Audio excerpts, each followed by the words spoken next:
The 3 Claude marketing skills I built first if I started over. Boost your first Claude skill in the wrong job, and a week later, your calendar looks exactly the same. And that's not about you. About 30 best Claude skills lists are floating around, and almost all of them point you at busywork, work that is never your bottleneck. So, if I started over today, here are the 3 I built first, the rule I'll use to pick them, and where to get them without writing a single line of code. Now, number 3 compounds. So we're going to save that one for the end. I've spent 20 years running marketing inside Fortune 500 companies that taught me which 3 to build. But first, what a skill actually is, because everyone throws the word around and nobody actually defines it. So here's the thing the lists never tell you. A skill isn't a fancy prompt. Build the wrong 3 and you just sped up the busy world. Build the right 3 and you clone the part of your job that used to need a specialist. You already know prompting. You type a request, Claude does it once, and tomorrow you type it again. A skill's a level above that. It's a saved set of instructions that tells Claude how to do one specific job your way, kind of like Burger King, and what to ask for, what steps to run, and what the finished thing should look like. You set it up once, and after that, anytime that job comes up, Claude pulls the skill and runs it the exact same way, to the same standard, without you having to re-explain or retype everything. Thinking of it like the difference between asking a freelancer to write me a report and handing that freelancer your documented process for that exact same report. The first gets you something different every time. The second gets you your report the way you do it every single time. And it's different from a project. A project holds the knowledge, who your buyers are, your brand, your past campaigns. A skill holds the process, the steps you actually run. Now, you want both. The project's what Claude knows. The skills is what Claude does. And that gap is the real reason your AI output is inconsistent right now. You've been loading it with knowledge and, well, hoping when the thing that makes it repeatable is the process. And now here's the part that AI bros won't tell you because it makes their Claude code tutorials look unnecessary. You don't need Claude code to use skills. No terminal, no writing code, and you don't even have to build your own to start. There are plenty of good ones sitting right there, free and ready to load. So here's your easy win, and you could do it tonight. Open the Claude desktop app, and it has to be the desktop app, not that browser tab. That's the one catch that trips people up. Go to Customize, then Skills, and hit the plus. Anthropic shits a set of official skills right there. For documents, for design, more that you just switch on. And that's the whole install. They work across every chat that you already have. Now, want a marketing one? There are public skill libraries, Anthropic's own skills repo, community directories, marketers like Corey Haynes, who publish entire marketing skill sets for free. You grab the skill, upload it in the same skills menu, Claude reads it and tells you exactly what it does. You flip it on, and now it's running across your chats, your projects, your code work, with no code, no developer, and in about 15 minutes. So before you build anything, go load one and feel how it works. Then come back and build the 3 that are actually worth owning, because the pre-made ones are generic by design. The skills that move your number, you build yourself. Which 3? Here's the rule. Years back, there was one analysis that ate the first half of my Monday, every single Monday. Pull the numbers, cut them the same 5 ways, and write the same readout. The kind of thing you hire a specialist for. Well, that specialist was me.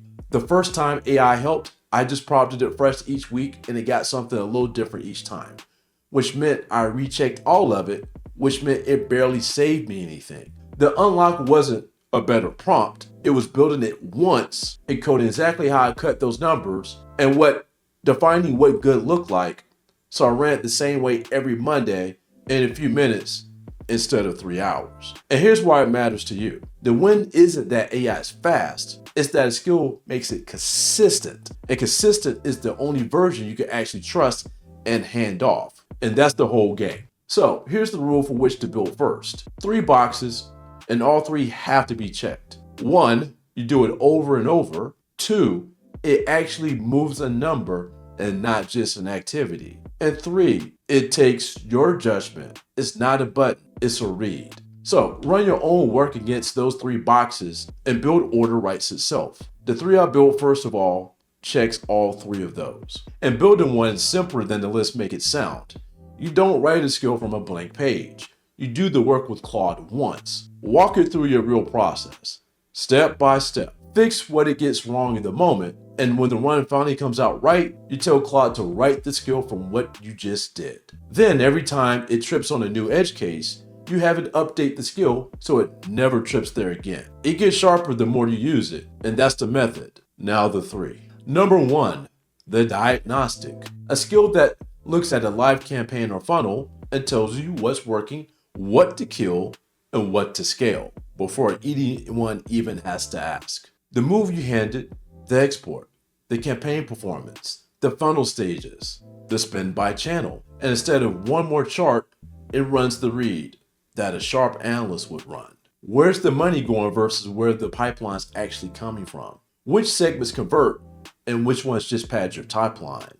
Where in the funnel people quietly fall off? What moved since last week and whether it's a real trend or just noise? And because you built it, it knows your definition of good, your benchmarks, your targets. So it's not grading you on a generic curve, it's grading you on numbers and gets your own bar. So, picture Monday. Dashboard is open, the numbers are technically all there, and you're doing the thing every marketer does. Squinting, trying to assemble the story before the 10 a.m. With the skill, you paste the export and the story comes back. These 2 campaigns are carrying the quarter. This one looks fine on clicks, but it's bleeding budget with the wrong downstream. Kill it. And your drop off isn't the ads, it's the demo request step, a verdict with receipts. And this is what makes it a skill and not just a clever prompt. You're never going to act on an answer that's different every week. You built it once with your logic, so the read is consistent. Same rigor every Monday in minutes. Now, what's in it for you? You walk in already holding the answer instead of hoping the dashboard hands it to you. Those 2 hours you used to spend building the narrative are gone. And you can actually move on it because it's not a guess. It's the same disciplined read every time. It's number 1 because it's the work you do the most and dread the most. Number 2 is the market map.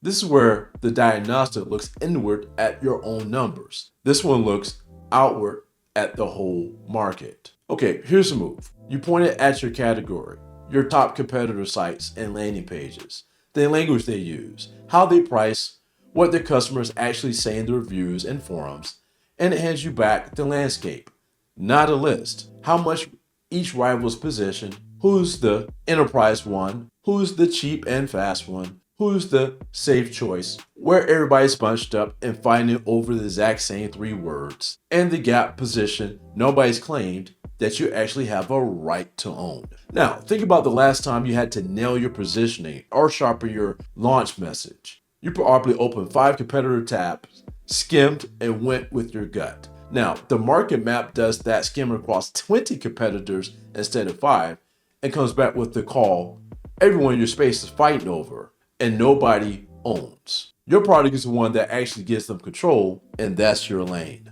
Now, this isn't a tracker you babysit every day. It's the deep read you run on demand. Say, the week before a launch, before a board prep, before you rewrite the homepage. Build it once, and the competitive analysis that it used to be a once-a-year agency project becomes a Tuesday afternoon. Now, here's what's in it for you. You stop guessing at positioning and start seeing it. When the chief marketing officer asks, so how are we actually different? You're not improvising.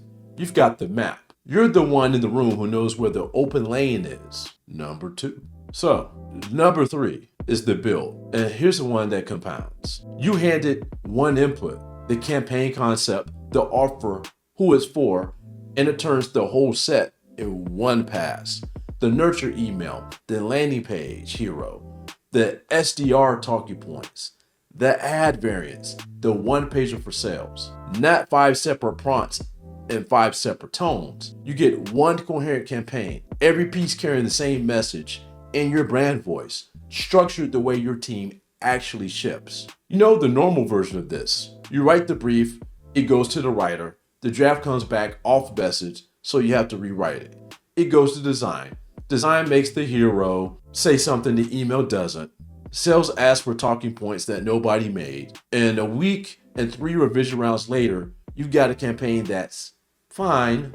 The build collapses at that chain, one output in and a full first draft out the same afternoon. So you spend your time sharpening and reviewing instead of chasing 5 people for 5 different pieces. And here's why it's the one that compounds. The first 2 pieces save you analysis time. This one replaces the production line. And every campaign you run it on, you feed the wins back in so it gets more like you every single time. So 6 months in, it's not a tool you use, it's the way your team actually ships. And this is the what's in it for you. You stop being the bottleneck.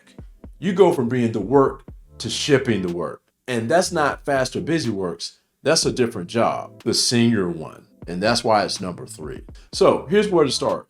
Tonight, go load one of the free ones and feel it. Then build these 3, and you'll know which to build first because you'll run them against the rule. Most repeated moves the number and takes your judgment. And don't let the 30 item list fool you into building 29 things. That's the trap. You automate a pile of busy work and wonder why nothing moved. You need 3. Every week you don't build them, you're personally redoing work you already figured out by hand, while the version of you that built them is 3 campaigns ahead. One catch in number 3 though. The build only works if Claude can hold your brand voice without sounding like a robot, because the second it reads like AI wrote it, the whole thing falls apart. So I put that to the test and tried to break it, where Claude holds your voice and where it cracks, and how to catch it before it ships. That's on the next one, and I'll see you there.